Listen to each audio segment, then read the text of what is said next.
Ok, on part sur une bande dessinée que j'adore, peut-être une de mes préférées.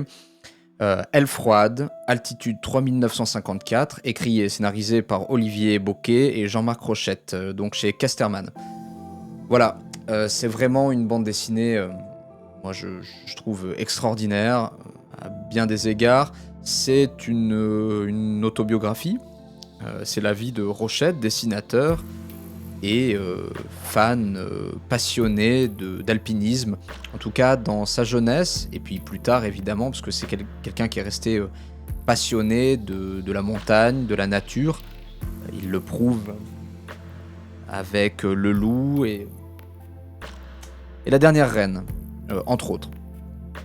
Voilà, donc on voit qu'il est dédié à sa mère, et ça pose un peu le récit autobiographique, parce que sa mère va ponctuer toute la bande dessinée, toute l'œuvre.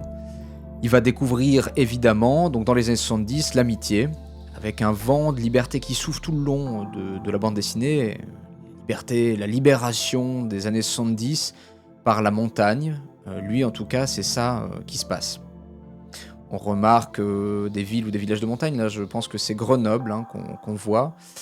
Et donc, d'ailleurs, on remarque cette maison qui est dans le Trièves, donc, que les habitants du Trièves connaissent bien, et qui a servi de lieu culte de tournage de films. Voilà, donc il va découvrir des amitiés, ils vont faire des conneries évidemment, parce que la liberté totale par la montagne, c'est ça, c'est l'amitié, c'est faire des choses extraordinaires, en tout cas qui nous paraissent aujourd'hui extraordinaires, mais qui à l'époque, c'était presque plus normal, quoi. On partait comme ça à l'aventure, avec rien d'ailleurs. On le voit dans la bande dessinée, ils ont pas grand chose, le matériel, ils le prennent au CAF, donc au club alpin français, et ils ont pas grand chose, quoi. Voilà, ils font avec un peu les moyens du bord. Là, on les voit bivouaquer. Rochette, c'est quelqu'un qui décrit très bien l'aspect technique de la montagne. En fin de compte, on sait que c'est quelqu'un qui bluffe pas, qui est authentique sur cette question-là. C'est vraiment un alpiniste, c'est vraiment un gars de la montagne. Là, on voit Rochette donc qui fait des études de dessin. En même temps, voilà, c'est un passionné du dessin, il fait de la bande dessinée, il dessine des bonhommes. Et ça plaît pas à l'institution qui considère que bon, la bande dessinée, c'est pas de l'art, quoi, hein, c'est pas académique. Et d'ailleurs, Rochette prouve avec cette bande dessinée que l'institution a évidemment tort. L'aspect crayonné, le dessin, les couleurs, tout dans cette bande dessinée montre que la bande dessinée est une forme d'art assez définitif, quoi. D'ailleurs, on verra un peu plus loin, mais Rochette dessine vraiment extrêmement bien la montagne. Voilà, on le voit, la rocaille. Il aime dessiner les animaux dans toutes ses bandes dessinées, hein. Bon, sans parler par exemple du loup, où il dessine, en l'occurrence, le protagoniste de l'histoire, qui est le loup. Mais voilà, et là, il va dessiner des animaux sauvages. Donc, Rochette, le personnage de Rochette, jeune, traverse toutes ces aventures avec la faune, la flore. Là, on le voit, voilà, c'est le genre de page, pleine page, que je peux regarder pendant plusieurs minutes. Alors, on parle des paysages, mais aussi il a une capacité à dessiner, je trouve, les réactions, les visages, qui est assez voilà, forte en émotion. Alors ils vont vivre des aventures dans des refuges. Évidemment l'amitié et puis l'amour, voilà, les filles. C'est vraiment un souffle de jeunesse. Ces quelques pages, c'est pas tout rose, on le verra un peu plus loin, et puis vous le verrez si vous découvrez la bande dessinée, si vous la lisez. Mais c'est la jeunesse, c'est la liberté, c'est l'aventure, à portée de mobylettes, en l'occurrence, parce que c'était comme ça qu'ils se déplaçaient. Bon, voilà, il dessine là encore une fois des oiseaux, la faune, hein. Et puis il marche dans les pas des grands alpinistes, dans des refuges. Ils font des conneries, évidemment, des petites conneries de jeunesse, et qui, voilà, là par exemple dans un refuge où en fait il pensait être seul, et puis bon, il y a des gars qui arrivent, qui sont pas du tout français d'ailleurs. Alors ça, c'est la capacité de Rochette à changer d'un coup d'un seul de d'univers, quoi. On était dans la rocaille, on l'est toujours, mais on est dans le sud de la France pendant les vacances, et hop, avec une ellipse, on change d'univers, on change de monde, et Rochette grandit.